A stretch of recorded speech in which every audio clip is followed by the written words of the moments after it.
Which sentence includes an unnecessary word? Let's take a look at each of the suggestions and see which word is unnecessary. A. Sentence 1 includes the unnecessary word of. For thousands of years, we've used one vegetable as a spice to flavor our toast, treat ear infections, and ward off vampires: garlic. Without the word of, our sentence would read, for thousands years, which we can hear is incorrect.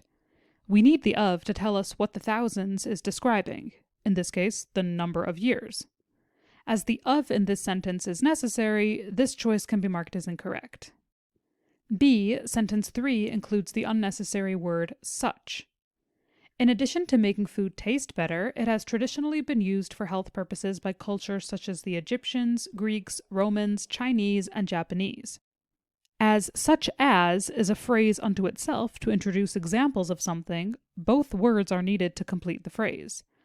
If we cut out the word such, our sentence would read cultures as the Egyptians, Greeks, etc., which doesn't work to introduce a list of examples.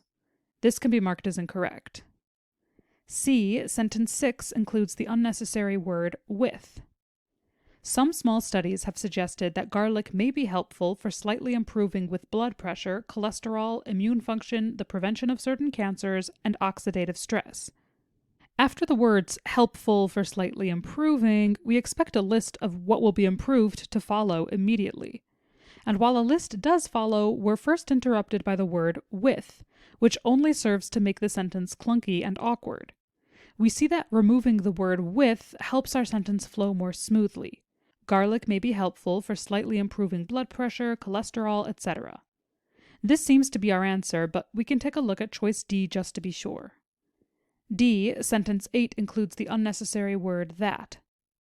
A 4-week-long study of employees at a car battery plant found that garlic reduced blood lead levels by 19%. Although it can technically be correct to say that a study found garlic reduced blood lead levels, this is more used in spoken English and less in written English, where we try to be as clear as possible. As the that here serves to make sure the sentence is as coherent as possible, and definitely isn't incorrect, we can mark this choice off and mark choice C as our final answer.